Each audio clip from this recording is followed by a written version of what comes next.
Bienvenidos amigos y amigas a Historia con el Móvil, un lugar donde nos reunimos todos aquellos que tenemos un espíritu humanista, que queremos saber, que sentimos placer cuando nos responden a nuestras dudas.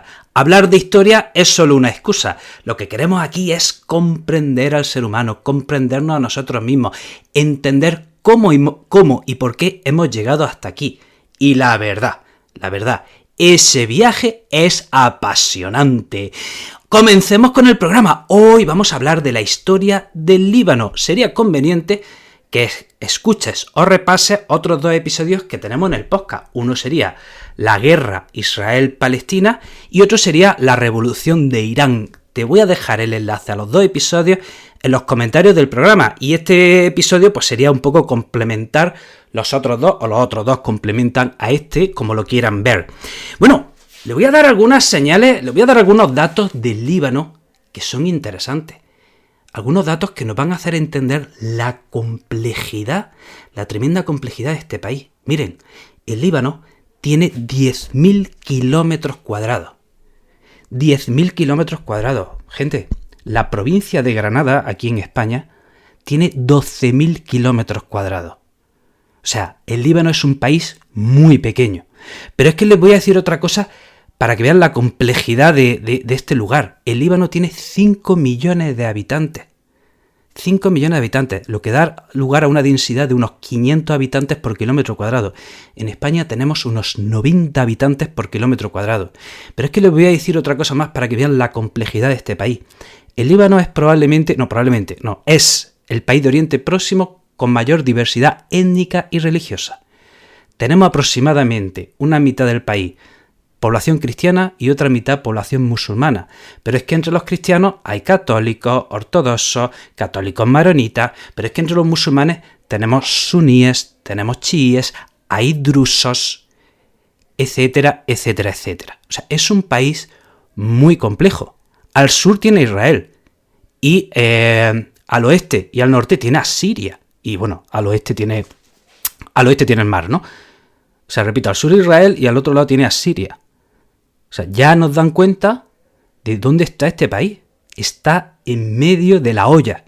Está en medio de un lugar de continua presión y de continuos conflictos.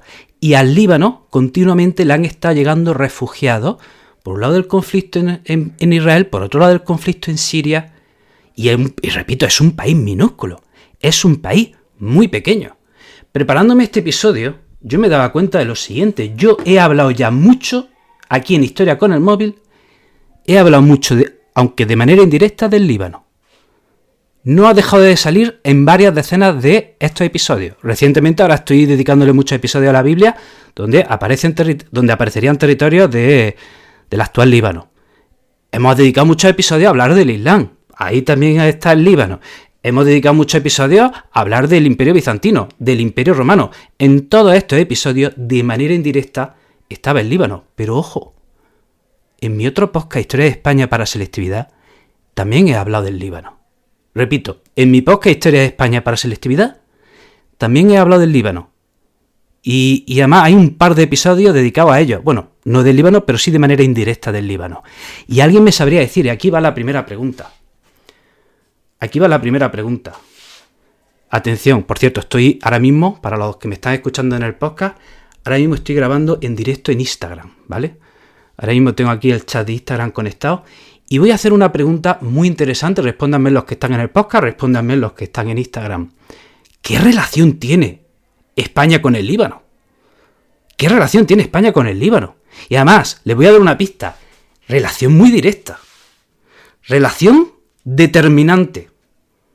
O sea, España no es España si no lo entendemos si no lo entendemos desde la conexión directa que tiene con el Líbano. A priori no se ve, pero se lo voy a explicar. Repito, ¿alguien me sabe decir la conexión entre España y el Líbano y por qué el Líbano ha sido tan importante en nuestra historia? Vamos a ver si en el chat de Instagram me lo dicen. No veo respuestas. Pues miren, en el podcast de Historia de España para Selectividad hay un par de episodios dedicados a la colonización fenicia. ¿Y de dónde venían los fenicios? Del actual Líbano. En el actual Líbano, en la antigüedad hubo un pueblo, el fenicio, que colonizó buena parte del Mediterráneo y llegó a las costas de la península ibérica. ¿Qué colonias fundaron los fenicios en la península ibérica? Por ejemplo, una tal Gadir, una tal Malaca, una tal Abdera. ¿Les suena, verdad? Estamos hablando de Cádiz, Málaga, Adra y tantas otras. En torno al siglo IX y 8 a.C., los fenicios fundan estas colonias en las costas de la península ibérica. Y repito, los fenicios vienen del actual Líbano. Pero es que cuando Fenicia cae bajo el poder del imperio asirio, hubo otra colonia fenicia en el Mediterráneo que tomó su relevo. Y es que los fenicios fundaron en la actual Túnez una colonia que se llama Cartago. Y Cartago empezó a crecer, a crear un imperio, y también vino a la península ibérica y colonizó parte de la península ibérica. Pero es que Cartago se enfrenta con Roma. Y en ese enfrentamiento con Roma, los romanos vienen a la península ibérica para luchar contra los cartagineses. Repito, los romanos vienen a la península ibérica a luchar contra los cartagineses, y ya que estaban aquí, se quedaron.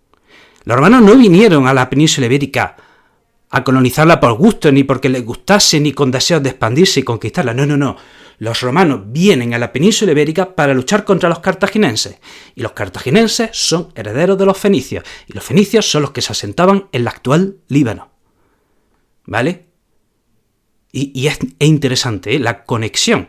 Por cierto, los fenicios que nos trajeron, aquí hay una cosa muy importante, en mi tierra, en Jaén, los olivos, ¿vale? Los olivos. O sea, fíjense la importancia de este pueblo en nuestra historia. Una importancia directa y determinante.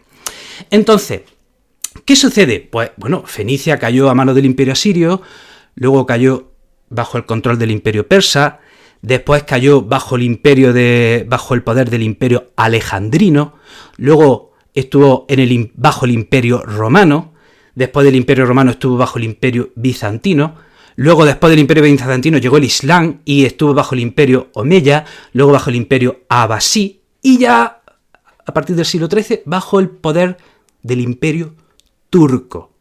Pero fíjense, de todos estos imperios hemos hablado en el podcast, largo y tendido. Por eso decía que al Líbano no hemos dejado de nombrarlo en este podcast. Entonces, decíamos que el Líbano cae bajo el control y el poder del imperio turco. Y ya llegamos al siglo XX y a la Primera Guerra Mundial. ¿Y qué sucede? Que esto también lo hemos hablado en este podcast. Bueno, pues el imperio turco se pone de parte de los imperios centrales alemán y austriaco. ¿Por qué el imperio turco se pone de parte de los poderes centrales alemán y austriaco? Porque temía, y con mucha razón, y con muchos motivos, y con todo el sentido común, temía a Gran Bretaña y Francia. El imperio turco temía las intenciones de Gran Bretaña y Francia. El imperio turco se extendía por todo el Próximo Oriente y parte del Mediterráneo. Pero el imperio turco sabía que Gran Bretaña y Francia, que estaban en plena expansión, Gran Bretaña y Francia se habían repartido África, parte de Asia, o sea, eran dos potencias que iban a por todas. Y el imperio turco sabía que el próximo objetivo en la lista era el Próximo Oriente. Entonces, ¿qué sucede? Que va terminando la Primera Guerra Mundial y las potencias centrales son derrotadas. Se firman los tratados de paz de la Primera Guerra Mundial. Siempre hablamos del Tratado de Versalles, pero ese fue uno. Hubo varios tratados de paz para terminar con la Primera Guerra Mundial, y con el Imperio Turco se firma el Tratado de Sèvres. Repito, con el Imperio Turco se firma el Tratado de Paz de Sèvres, y como el Imperio Turco estaba entre las potencias derrotadas, atención, en ese tratado, o sea, lo que se está firmando es el desmantelamiento total del Imperio Turco. O sea, pero cuando digo desmantelamiento total es nada, que del Imperio Turco no iba a quedar nada. Pero bueno, en Turquía hubo una reacción a ese tratado y luego se firmó un tratado posterior que sería el Tratado de Lausana, en el que también se certifica y ratifica el desmembramiento del Imperio Turco, pero al menos de Turquía queda la península anatólica y de ahí nace la actual Turquía. ¿Vale? Pero es que en el tratado anterior estamos hablando de que es que ni se iba a conservar la actual Turquía. ¿Vale? Entonces, después de la Primera Guerra Mundial, se desmembra y desmantela el Imperio turco. ¿Y quién se reparte Próximo Oriente? Pues ¿quién se lo va a repartir? Gran Bretaña y Francia. Los territorios de Próximo Oriente se los reparten Gran Bretaña y Francia bajo una fórmula de control que son los mandatos. Entonces Gran Bretaña controlaría la actual Irak y Palestina. Y Francia controlaría la actual Siria y Líbano. ¿Vale? Entonces, después de la Primera Guerra Mundial se establecen en Próximo Oriente los mandatos. Gran Bretaña controla Irak y Palestina y Francia controla Siria y el Líbano. Y el mandato francés termina en 1943. Pero claro, estamos en plena Segunda Guerra Mundial. Ojo, Francia estaba ocupada por los nazis, ¿vale? Así que en realidad la independencia del Líbano se hace efectiva en 1946, cuando ya había terminado la Segunda Guerra Mundial. Y atención, hemos dicho al inicio que el Líbano, en términos religiosos, un país muy complejo y también en términos religiosos y demográficos. Entonces, se establece el Líbano como una república parlamentaria, atención, en el que por ley el presidente de la república siempre sería un cristiano maronita. El primer ministro debía ser siempre un musulmán suní y el presidente del parlamento debía ser siempre un musulmán chií. Y se trataba de que cada comunidad religiosa tuviese una representación en el gobierno. Esto estamos en 1946, pero ya digo, es que, fíjense, es que ¿dónde está el Líbano? ¿Qué va a suceder inmediatamente en 1948? La guerra árabe-israelí, la primera de ellas. La primera guerra árabe-israelí. ¿Y cuántos refugiados palestinos van al Líbano huyendo de la ocupación israelí? Se calcula que unos 100.000. Luego llegarán más.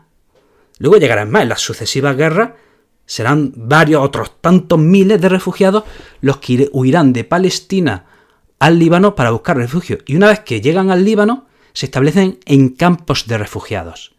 Y repito los datos que he dado al inicio. El Líbano, 10.000 kilómetros cuadrados, 5 millones de habitantes. O sea, es un país minúsculo para la cantidad de población que tiene y para la tremenda diversidad étnica y religiosa. Entonces, ¿qué sucede? Pues es interesante que podemos decir que al menos durante 2 décadas ese modelo de república estaba funcionando en el Líbano.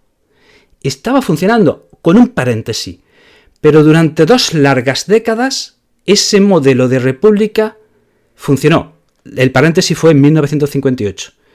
Hubo enfrentamientos entre las comunidades cristianas y musulmanas, ¿vale? Pero, exceptuando ese paréntesis, y para lo que es la zona, hubo 2 décadas de estabilidad y crecimiento en el Líbano.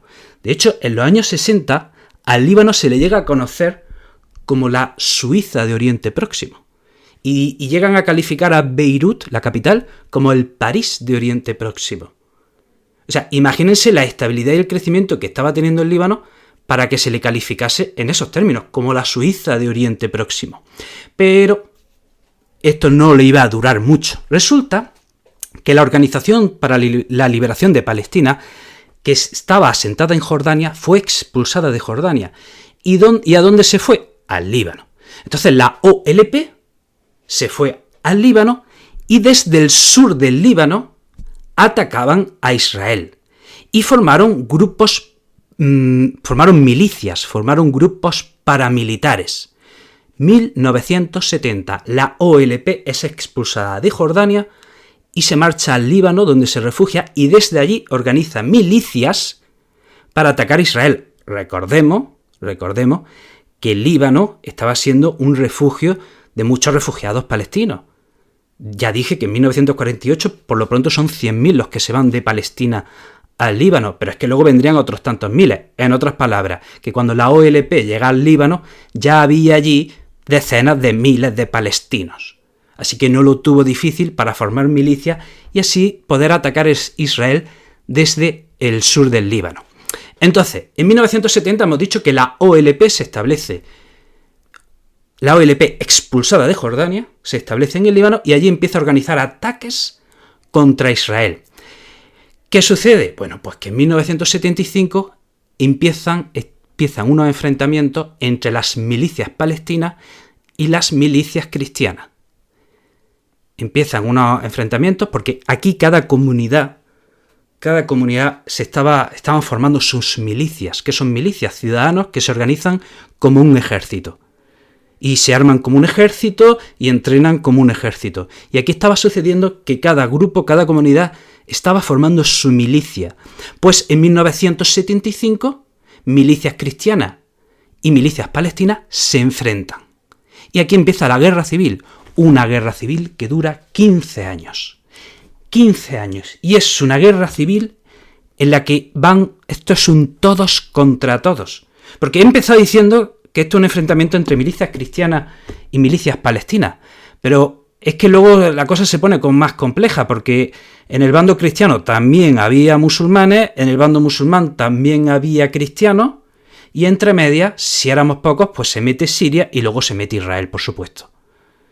Entonces, esta guerra civil que asola el país durante 15 años es casi un todos contra todos. E imagínense, repito, una guerra civil en un país de 10.000 kilómetros cuadrados. Entonces, hemos dicho, en 1975 estalla esa guerra civil y poco tiempo después interviene Siria para mediar entre las comunidades.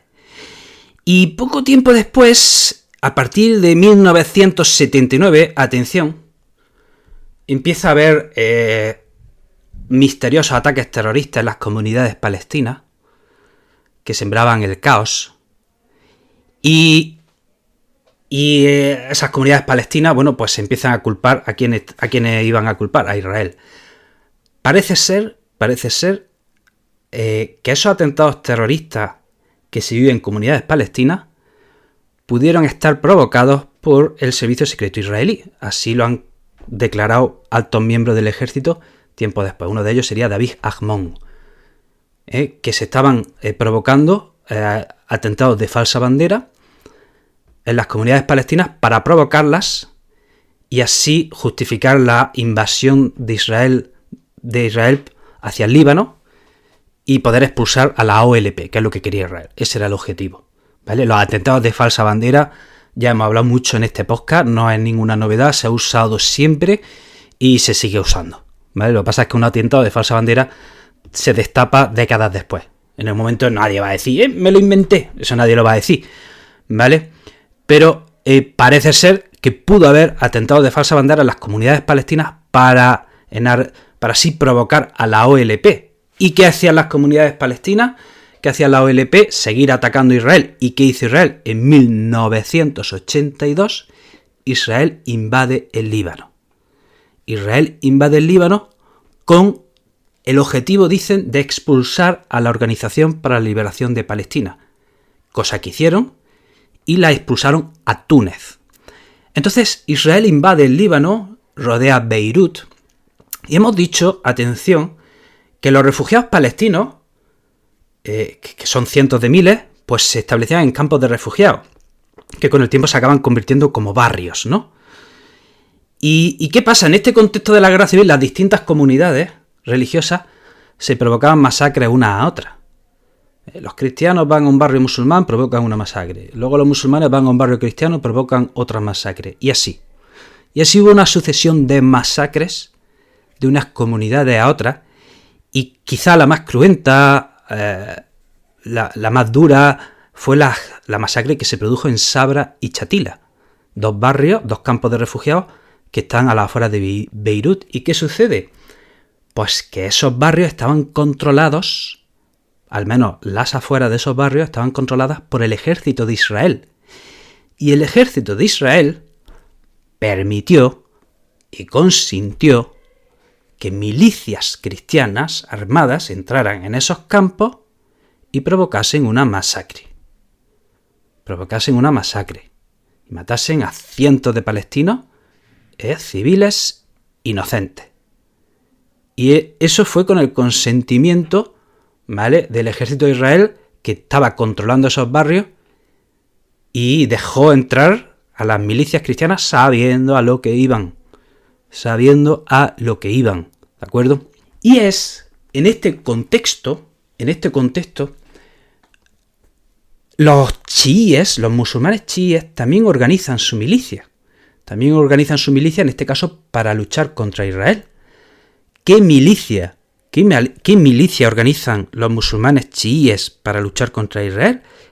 Hezbollah. ¿Vale? Hezbollah nace ahora, en el contexto de la ocupación israelí. Y el objetivo de Hezbollah, que es una milicia chií, es luchar contra la ocupación israelí. Estamos en 1982. ¿Y qué acababa de pasar en Irán? Que había triunfado la revolución de los ayatolás, que habían llegado al poder los sacerdotes chiíes y se estaba organizando en Irán un gobierno teocrático dirigido por sacerdotes chiíes. Y en Irán hay una particularidad. En Irán hay dos ejércitos, uno el oficial y el otro la Guardia Revolucionaria. Es un país con dos ejércitos. O sea, la milicia chií iraní creció tanto, que podemos decir que Irán tiene dos ejércitos. De manera que lo que hacen los iraníes en el Líbano es un poco replicar lo que ellos habían hecho en Irán. O sea, la milicia chií de Hezbollah nace con la ayuda de Irán y a imitación de lo que se estaba haciendo en Irán. Entonces, hemos dicho que estamos en 1982, ¿vale? Israel consigue que la OLP se vaya del Líbano y se vaya a Túnez, e Israel se retira al sur del Líbano. Y finalmente, en 1989, se firma un tratado de paz entre todas las comunidades religiosas y se intenta que la representación en el gobierno sea aún más equitativa, porque hasta entonces se estaba intentando que la representación en el gobierno fuese equivalente a su peso poblacional, pero los cristianos tenían bastante más peso en el gobierno de lo que correspondía a la población. Bueno, pues se intenta ahora que en los acuerdos de Taif que haya una representación más equitativa. Finalmente, en el año 2000, Israel se retira de sus posiciones en el Líbano y se me ha olvidado decir una cosa. En 1989, uno de los acuerdos en esos tratados es que todas las milicias se iban a desarmar. Todas las milicias se iban a desarmar. Hubo una que no se desarmó. ¿A qué no adivinan cuál? Hezbollah, efectivamente. Hezbollah no se desarmó bajo el pretexto de que Israel no se había terminado de ir, por lo tanto, no se desarman.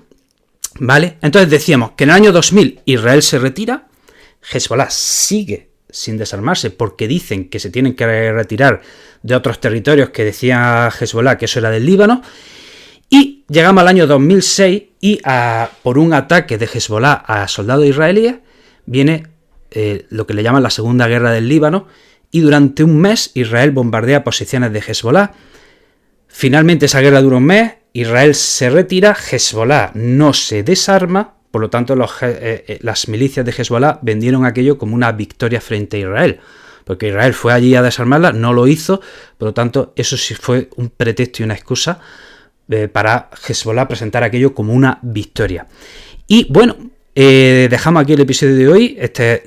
Si escucháis el episodio ahora, en el momento de grabarlo, ya sabéis que la cosa está mal, está complicada.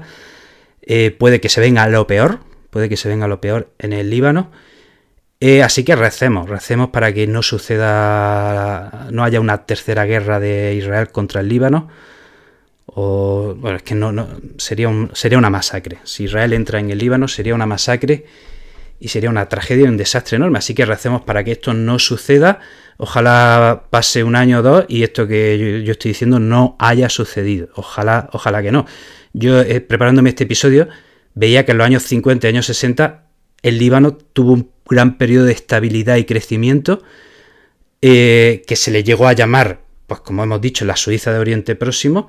Por lo tanto, oye, podemos elegir quedarnos con la fotografía de la guerra civil, podemos elegir quedarnos con la fotografía de ese momento de crecimiento y convivencia que fueron los años 60 en el Líbano. Ambas son correctas, ambas son parte de la realidad, pero oye, que también vivió un periodo de paz y prosperidad en los años 60 el Líbano, así que quién sabe por qué no pensáis que a lo mejor puede volver a un periodo de estabilidad y crecimiento. Ojalá dentro de unos años grabe yo un episodio contando cómo el Líbano está consiguiendo el crecimiento. Ojalá que esto suceda.